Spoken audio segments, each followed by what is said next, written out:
I'm Bridget Bacon, and I'm the museum coordinator here at the Louisville Historical Museum, and we're delighted this month that we are celebrating the 25th anniversary of our museum.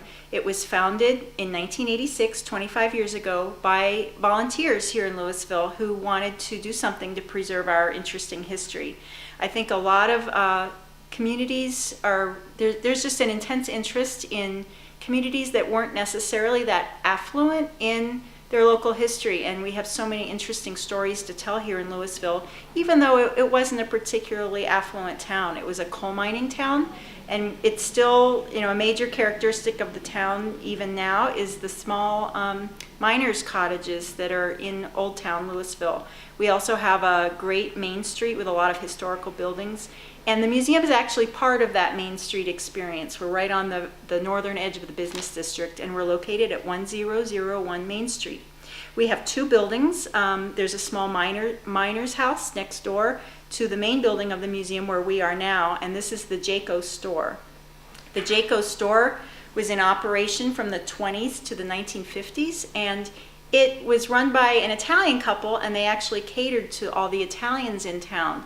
Louisville has a really strong Italian heritage, and there are still a lot of people in town with Italian last names that are easily recognizable that still live here in Louisville.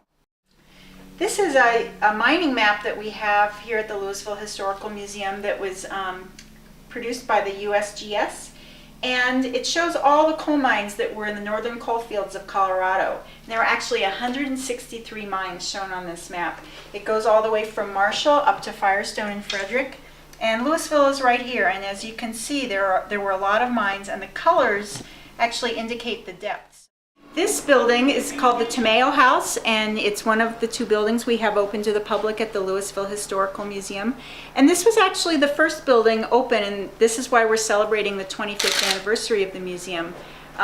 This building opened as the museum September 1st, 1986.